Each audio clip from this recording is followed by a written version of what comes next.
حسین اصل میں مر گئے یزید ہے، اسلام زندہ ہوتا ہے ہر کربلا کے بعد، ہمیشہ کربلا کے بعد اسلام زندہ ہو جاتا ہے۔ تو عزاداری کو ہی ہدف قرار دینا یہ دشمن کی ایک سازش ہے کہ آپ عزاداری کریں، صرف عزاداری، اور اسی کو ہدف قرار دیں، مقصد قرار دیں، اور آپ اسی حد تک رہیں، صرف عزاداری کریں، نہ کہ اس سے کوئی نتیجہ لے لینا، نہ کہ عزاداری کو آپ ذریعہ قرار دیں، وسیلہ قرار دیں کسی اصل مقصد کی طرف جانے کے لیے۔ دشمن آپ کو یہاں سے جانے نہیں دیں گے، آپ روتے رہیں لیکن اس سے آگے نہ بڑھیں، رونے کا مقصد پتہ نہ ہو، آپ پیٹتے رہیں، پیٹے آپ جی بھر کے، لیکن آپ کو پتہ نہ ہو کہ آپ کس لیے پیٹ رہے ہیں۔ دشمن کی کوشش ہے کہ آپ جلوس نکالیں، کو پتہ نہ ہو جلوس ہم کس لیے نکالتے ہیں۔ تو عزاداری کو مقصد اور ہدف بنائیں گے تو اس کا نتیجہ یہ ہوتا ہے کہ آپ عزاداری کے اہداف سے، قیام عقب عبداللہ حسین کے اہداف سے دور ہو جائیں گے۔ تو انہی عزاداریوں میں سے ایک عزاداری یہ ہے کہ مأذنوں سے اذانیں بلند ہو جاتی ہیں اور وہ عزاداری کرتے ہیں، نماز کی طرف متوجہ بھی نہیں ہوتے۔ ان کا کہنا ہم نے عزاداری کرنی ہے، نماز ہم بعد میں پڑھیں گے، اگر چاہیں نماز قضا ہو جائے تو ہو جائے، ہمیں عزاداری ہدف ہے ان کے نزدیک، نماز ہدف نہیں ہے۔ نماز کے ذریعے خدا تک پہنچنا، رضوان اللہ تک جانا، یہ ان کا ہدف نہیں ہے۔ تو یہ وہ عزاداری ہے کہ جس میں دینی تمام ستونوں کو ہٹا دیے جاتے ہیں، ان کی جگہ بس عزاداری ہو، نماز کے متبادل عزاداری، کہ نماز کی جگہ عزاداری کریں گے۔ اذان علی اکبر کے ساتھ نماز نہیں ہوگی، عزاداری ہوگی۔ دشمن چاہتے ہیں کہ بھئی آپ نماز نہ پڑھیں، کیونکہ نماز روح اسلام ہے، اس تک نہ پہنچے آپ۔ اذان علی اکبر کے ساتھ کربلا میں نماز ادا ہوئی، یہ آپ کو سکھا رہے ہیں کہ علی اکبر کی یاد میں آپ عزاداری کریں، سینہ زنی کریں، زنجیر زنی کریں، ابن زنی کریں، لیکن نماز تک نہ جائیں۔ نماز تک اگر گئے آپ خدا تک پہنچیں گے، لہذا آپ عزاداری تک ہی رہیں۔ یہ ایک سازش ہوتی ہے کہ روح عزاداری کو لے لیے جاتے ہیں، تو عزاداری کو ہی ہدف قرار نہ دیں، عزاداری کو صرف اور صرف وسیلہ قرار دیں، ذریعہ قرار دیں۔ ایک زینہ ہے یہ کہ یہاں سے آپ خدا تک پہنچیں گے، یہاں سے آپ اصل اسلام تک پہنچیں گے، اس عزاداری کے ذریعے آپ روح اسلام کو حاصل کریں گے۔ عزاداری ہی مقصد ہو جائے تو عزاداری اصل راہ سے دور ہو جائے گی اور اصل مقصد سے دور ہو جائے گی۔ جب اصل مقصد سے دور ہو جائے تو عزاداری کا کوئی مثبت اثر نہیں ہوگا۔ اس کی مثال یہی ہے کہ ہم عزاداری کریں، 1 گھنٹہ عزاداری کریں، 2 گھنٹے عزاداری کریں اور یہاں سے عزاداری ختم کر کے باہر نکلیں، ہم میں کوئی تبدیلی نہ آئے تو سمجھیں کہ عزاداری بے اثر ہو گئی، کوئی تبدیلی نہیں آئی مجھ میں۔ اپنے آپ سے سوال کریں کیا اثر ہوا مجھ پہ عزاداری کا؟ 1 گھنٹہ حدیث کی خطابت سننے کا، 1 گھنٹہ نوحہ خوانی اور سینہ زنی کا مجھ پہ کیا اثر ہوا؟ مجھ پہ کوئی تبدیلی نہیں آئی۔ عاشوراء گزر جائے، جلوس سے ادا نکالے، آپ واپس آپ آ جائیں، دوبارہ وہی روزمرہ کی زندگی جس میں جو لہو و لعب ہے سب اسی طرح سے جاری ہیں۔ یعنی آپ جب دیکھیں کوئی اثر نہیں ہوا، مقصد یہ ہے کہ ہم نے اصل عزاداری، روح عزاداری، ہدف عزاداری کو ہم نے حاصل نہیں کیا، عزاداری کو ہم نے ہدف قرار دیا ہے۔ ایک کام ہے، ایک وظیفہ ہے، ایک چیز ہے میں نے ادا کر دیا بس ختم، اثر سے کوئی تعلق نہیں ہے، مجھے اس سے کیا لینا ہے، ایک عبادت ہے میں نے کی ہے ختم۔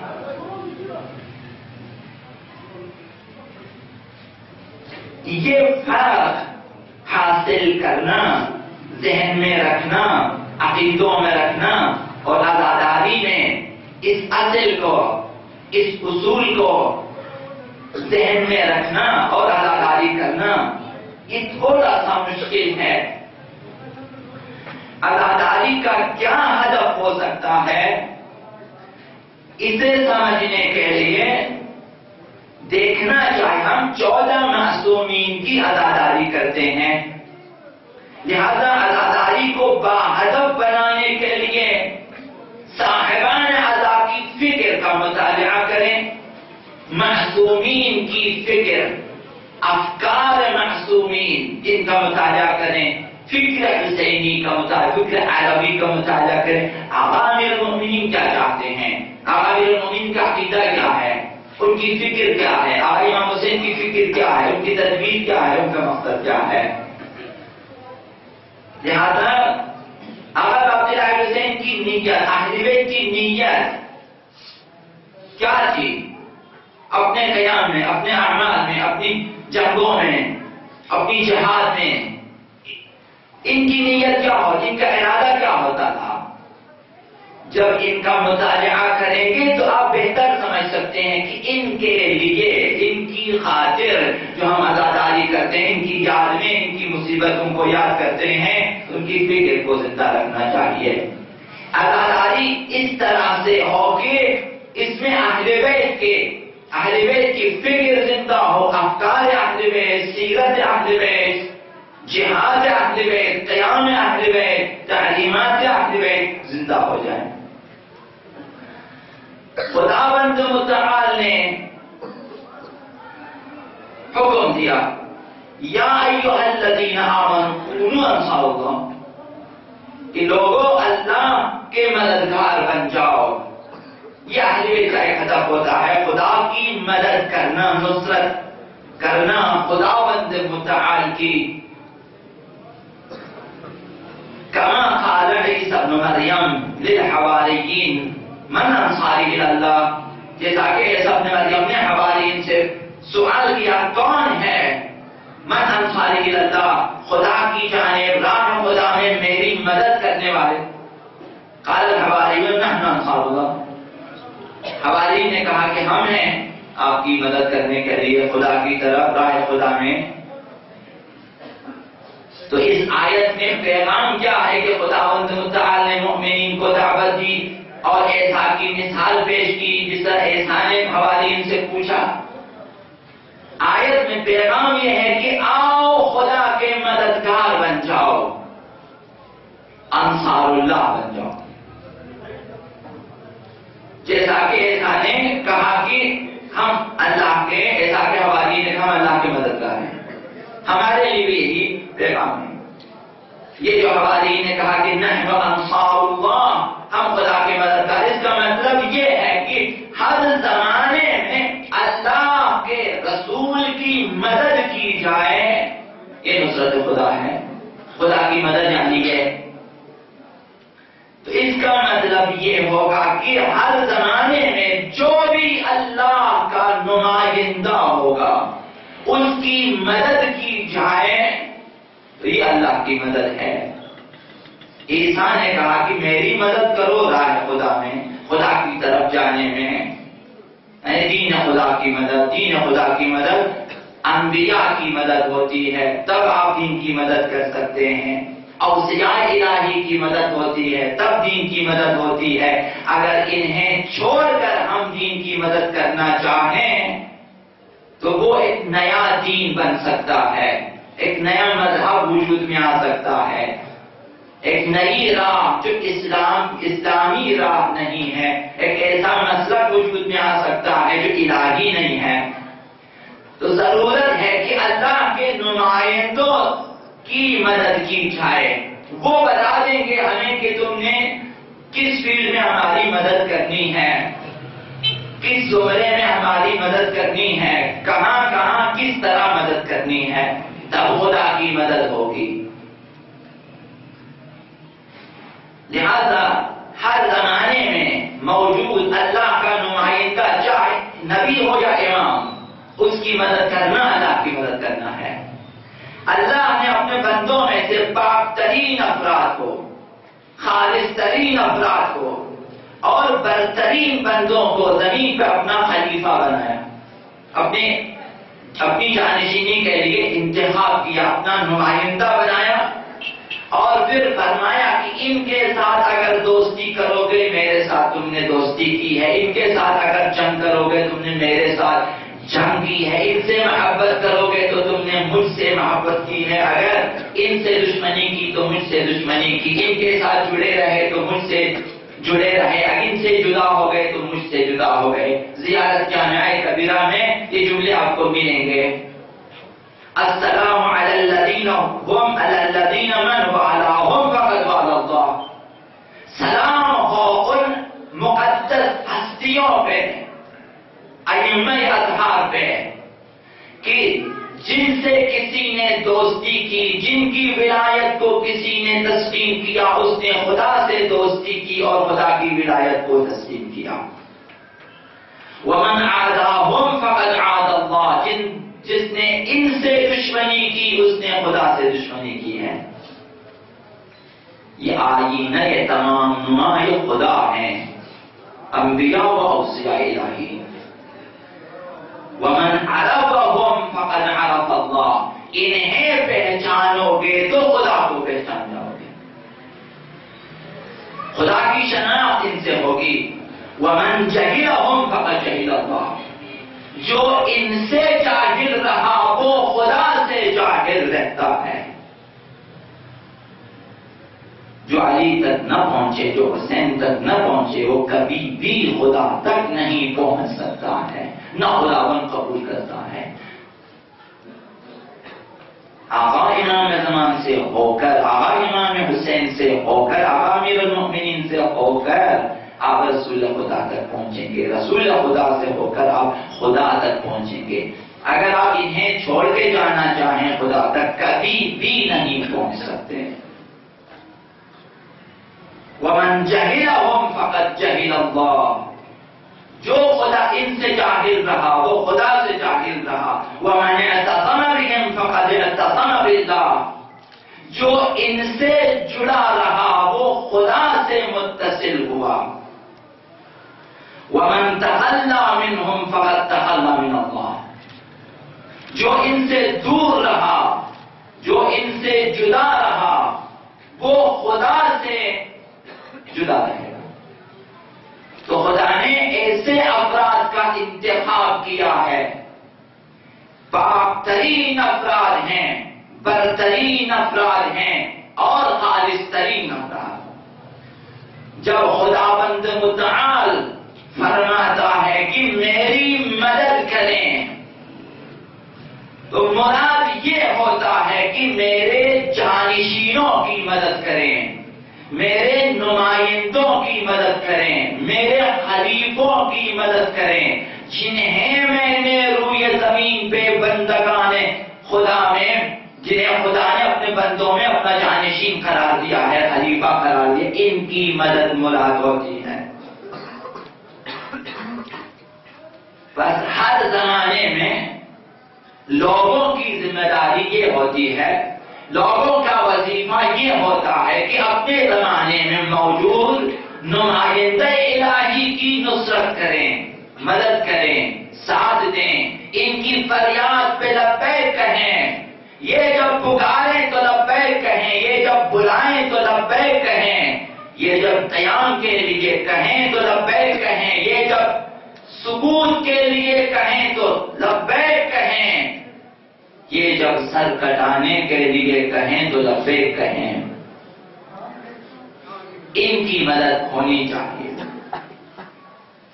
اگر اللہ کے نمائندوں کی مدد کی تو خدا کی مدد کی۔ آدم کے زمانے میں جتنے بھی تھے ان کے اوپر لازم تھا کہ وہ آدم کی مدد کریں۔ اسی طرح نوح کے زمانے میں اسی طرح حضرت عیسیٰ کے زمانے میں، اسی طرح ابراہیم کے زمانے میں انبیاء کی مدد کرنی چاہیے تھی، جنہوں نے کی وہ کامیاب ہوئے، تاکہ اللہ نے جو حکم دیا ہے کہ آؤ میری مدد کرو، قوموا انصار اللہ، اس پہ عمل ہو سکے۔ اسی طرح امیر المؤمنین کے زمانے میں لوگوں پہ واجب تھا کہ وہ امیر المؤمنین کی نصرت کریں، جنہوں نے کیا وہ کامیاب ہوئے، جنہوں نے نہیں کیا وہ صفیفائی بنے۔ اسی طرح امام حسن کے دور میں، اسی طرح امام حسین کے دور میں، آج اللہ کی نصرت یہ ہے کہ اللہ کے برگزیدہ جانشین خدا، جانشین رسول اور حجت خدا، حجت زندہ و برحق حضرت مہدی عجل اللہ تعالی الشریف کی مدد کریں۔ آج امام زمان کی مدد کرنا خدا کی مدد کرنا ہے۔ آج وہی چند جملے آپ دوبارہ امام زمان کے بارے میں پڑھیں، جس نے ان سے دوستی کی اس نے اللہ سے دوستی کی، جس طرح امام زمان کی ولایت کو قبول کیا، خدا کی ولایت کو قبول کیا، جس نے ان سے دشمنی کی، خدا سے دشمنی کی، ان کی نہ سنی، خدا کی نہ سنی، ان سے دشمنی کی، خدا سے دشمنی کی، ان سے جڑا رہا، خدا سے متصل رہا، ان سے جدا رہا، خدا سے جدا رہا، یہ وہی مقام ولایت ہے۔ تو آج ہم سب کی ذمہ داری یہ ہوتی ہے کہ امام زمان کی نصرت کے لیے آمادہ ہو جائیں، اپنے آپ کو تیار کریں۔ اگرچہ اللہ کے خود نمائندوں کو ہماری نصرت کی ضرورت نہیں ہے، ایسا نہیں ہے کہ خود امیر المؤمنین کو، خود امام حسین کو ہماری نصرت کی ضرورت ہے، ضرورت نہیں ہے، کیونکہ وہ ہمیشہ مورد حمایت خداوند متعال ہے، خدا ہی تو حامی و ناصر ہے۔ ہماری نصرت کی ضرورت نہیں ہے، ہماری نصرت کے محتاج نہیں ہے وہ، ہماری نصرت کے نیازمند نہیں ہے وہ۔ اللہ نے نوح کو طوفان سے بچا لیا ہے، اللہ نے آتش نمرود کو ابراہیم کے لیے گلستان بنا دیا ہے، اللہ نے موسیٰ کے لیے نیل کے ٹکڑے کر دیے ہیں، اللہ نے مچھلی کے پیٹ میں یونس کی حفاظت کی ہے، اللہ نے غار ثور میں پیغمبر کو بچایا ہے۔ ان کے لیے ہماری نصرت کی خود ان کے لیے ضرورت نہیں ہے۔ اور انبیاء کے بارے میں بھی، ائمہ کے بارے میں بھی خدا کو ہماری نصرت کی ضرورت نہیں ہے۔ اگر خداوند خود ارادہ کرے تو سب مومن بن جائیں، سب تابع فرمان ہو جائیں انبیاء کے اور اہل بیت کے، ہماری نصرت کی کیا ضرورت ہے؟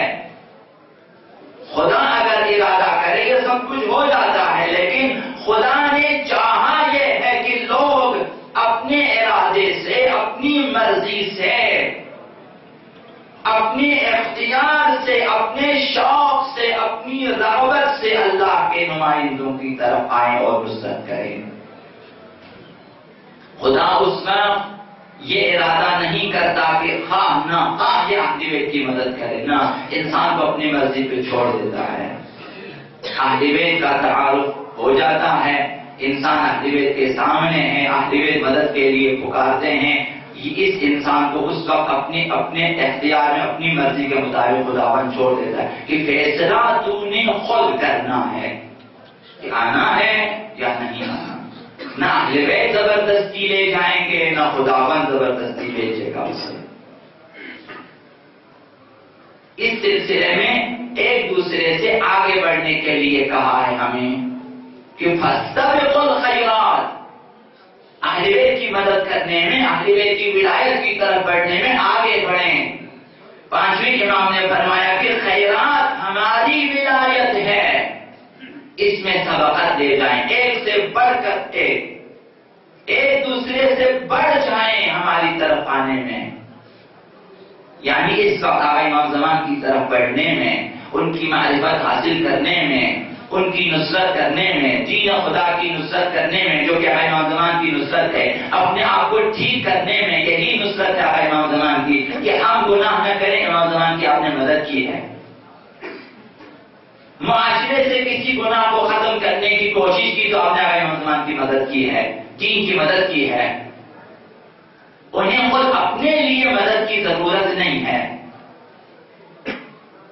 خدا متعال سابق الخیرات، ولایت اہل بیت کی طرف بڑھیں اور سبقت دے جائیں، آگے بڑھنے کی کوشش کریں۔ اللہ کی مشیت ہے کہ آزمائے جائیں، سچے اور جھوٹے مومنین جدا ہو جائیں، یہ مشیت الہی ہے۔ ایک آزمائش کے ذریعے، ایک امتحان کے ذریعے یا کچھ امتحانات کے ذریعے خداوند چاہتا ہے کہ مومنین اور منافقین جدا ہو جائیں، سچے اور جھوٹے مومنین جدا ہو جائیں، یہ خدا کی مشیت ہے۔ لہذا ایک امتحان اہل بیت کی مدد کرنا بھی ہے، آقا امیر المومنین کی مدد کرنا بھی ہے، آقا امام حسین کی نصرت کرنا بھی ہے۔ تو بہت سے افراد ہیں وہ ہار جاتے ہیں، اس امتحان میں فیل ہو جاتے ہیں، اس امتحان میں کربلا تک آ جاتے ہیں، کربلا تک آنے کے بعد اپنا گھوڑا دے کے، اپنی سرا دے کے، اپنی تلوار دے کے خود نکل جاتے ہیں، آقا امام حسن کی فوج میں آ جاتے ہیں، کچھ پیسے دے کے، کچھ تلواروں کے خوف سے، کچھ جان کے خوف سے نکل جاتے ہیں، حسن سبز بابا کو تنہا چھوڑ دیتے ہیں، آقا امیر المومنین کو چھوڑ دیتے ہیں۔ ٹھیک 70 دنوں کے بعد غدیر قوم کو بھول جاتے ہیں، اعلان ولایت کو بھول جاتے ہیں، بانیان ثقیفہ کی طرف جاتے ہیں اور انہیں ووٹ دے دیتے ہیں، ان کے منحوس ہاتھوں پہ بیعت کر لیتے ہیں۔ امتحان ہے خداوند کہ ہر سال آپ کو پتہ ہے، عرض کرتا ہوں کہ آقا امیر المومنین رات کو سیدہ کائنات کے ساتھ حسنین کا ہاتھ تھام کے اصحاب و انصار کے گھروں میں جاتے ہیں کہ آؤ ہماری مدد کریں، منصب خلافت کو، منصب حکومت کو چھین رہے ہیں جنہیں خدا نے ہمارے لیے مقرر کیا، معین کیا، پیغمبر اسلام اعلان کیا، غدیر قوم میں تم بھول گئے۔ لیکن لوگوں نے کیا جواب دیا کہ آپ نے دیر کر دی، ہم نے دوسرے کے حق میں ووٹ دے دیا ہے۔ یعنی خدا نے آزمایا انہیں اور وہ فیل ہو گئے۔ مشیت الہی ہے کہ ایک امتحان لیا جائے۔ آقا امام حسن کا امتحان لیا، انہوں نے فوج تیار کی، سب کچھ کیا، ثابت قدم نہ رہے، صلح کرنی پڑی۔ آقا امام حسین نے بھی 28 رجب سے سفر شروع کیا تھا، ان کی دوسری محرم کو کربلا میں پہنچے، اس وقت تک خطبے ہوئے، دورے ہوئے، ملاقاتیں ہوئی، خطوط لکھے گئے، لیکن لوگ اس امتحان میں کہ اہل بیت کی طرف آئیں فاستبقوا الخیرات میں فیل ہو گئے، رہ گئے وہ لوگ۔ یہاں تک لکھا جنہوں نے حسین ابن علی کو خط لکھا، بلایا کہ آپ آئیں، نمائندہ الہی ہے، انہی میں سے کچھ افراد اپنے گھوڑوں پہ سوار ہو کر کربلا میں حسین کو قتل کرنے کے لیے آئے تھے، اب عبداللہ حسین کے خلاف جنگ کے لیے آئے تھے، انہی لوگوں میں سے جنہوں نے خطوط لکھے۔ خداوند چاہتا ہے کہ آزمائش، آج بھی ہماری آزمائش ہوگی اور ہم آزمائش میں ہے، امتحان میں ہے۔ آج بھی اگر ہم امام زمان کو پیٹھ دکھا دیں، منہ پھیر لیں ان سے اور اپنی دنیا میں لگ جائیں، ان کی یاد میں نہ رہیں، ان کی معرفت کو عام کرنے کے لیے، ان کے بارے میں لوگوں کو آمادہ کرنے کے لیے، ہم لوگوں میں آگاہی بانٹنے کے لیے اگر ہم نے کام نہ کی، ہم بھی فیل ہو جائیں گے۔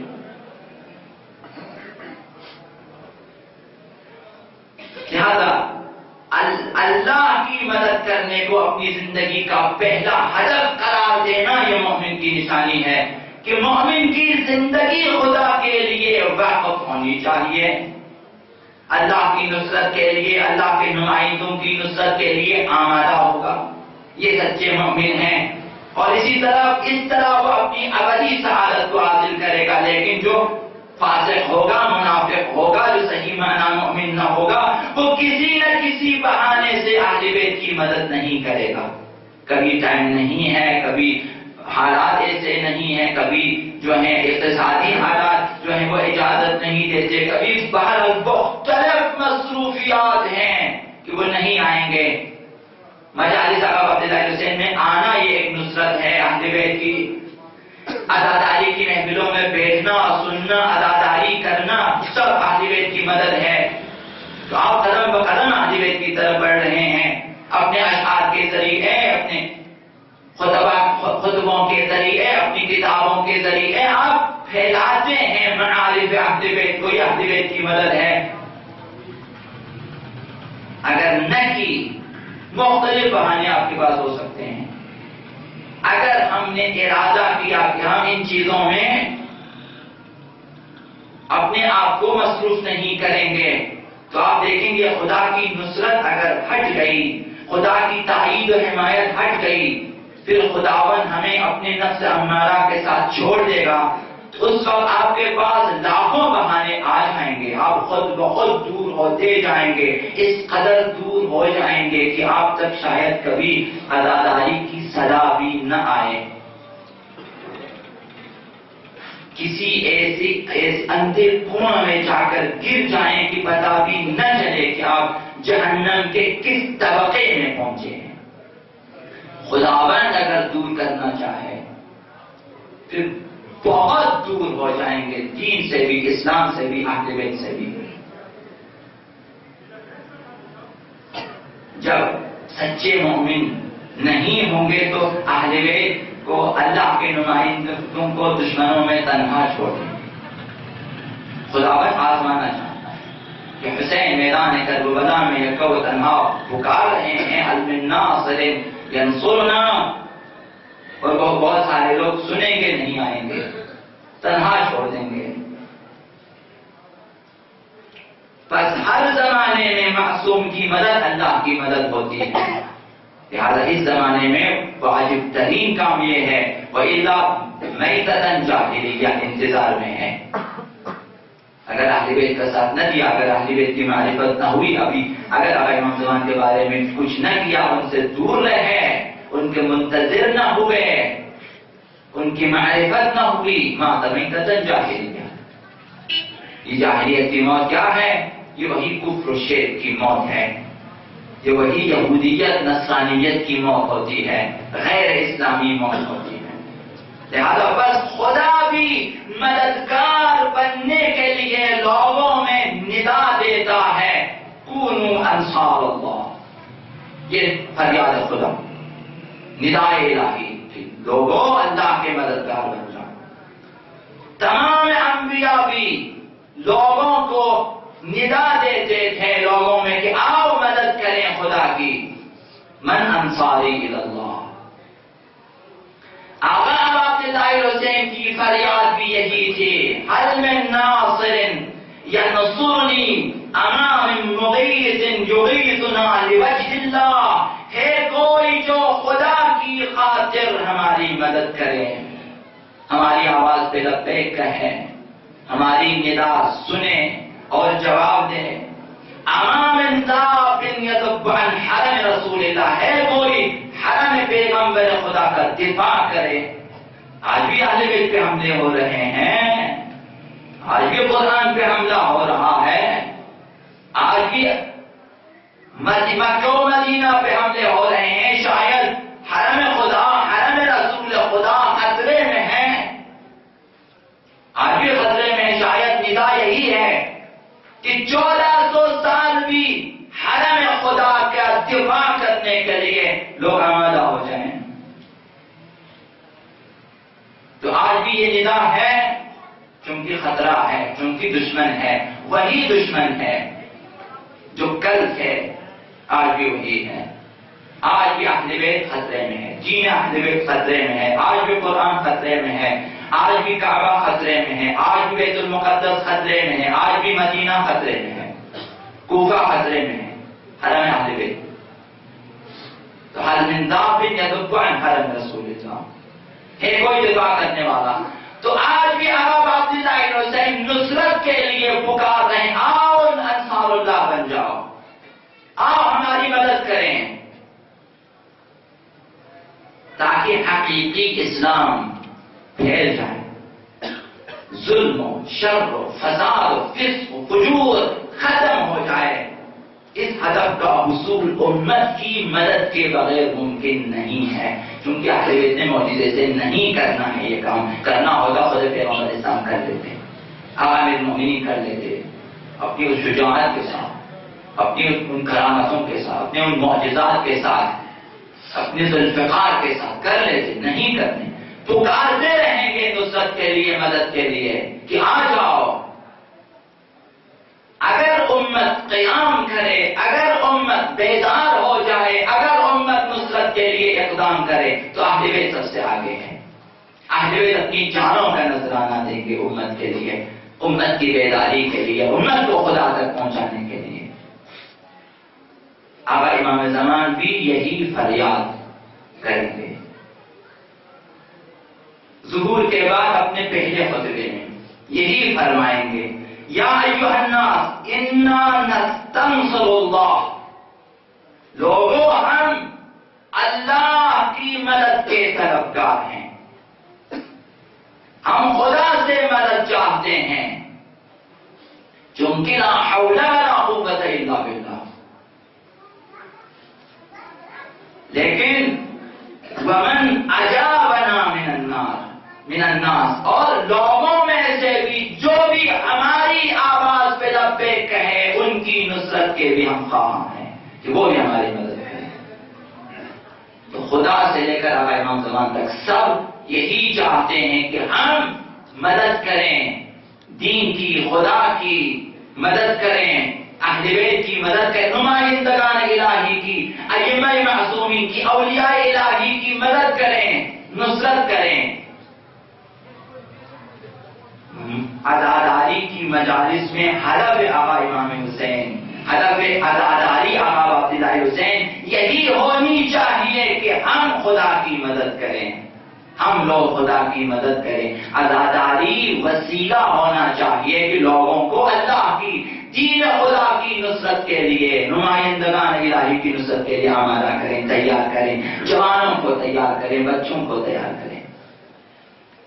اس ہدف کے لیے ہم سب کو آگے بڑھنا ہوتا ہے۔ لے آئیں بچوں کو، لے آئیں جوانوں کو، انہیں روح عزاداری سے آشنا کرتے ہیں، انہیں امام زمان کا اس وقت کے حسین سے، زندہ و موجود حاضر و ناظر حسین سے آشنا کرتے ہیں، اور آج کے زندہ و حاضر و ناظر موجود حسین کی نصرت کے لیے اپنے بچوں کو، ماؤں کو، بہنوں کو، بیٹیوں کو، باپوں کو، جوانوں کو آمادہ کریں۔ یہ روح عزاداری ہے۔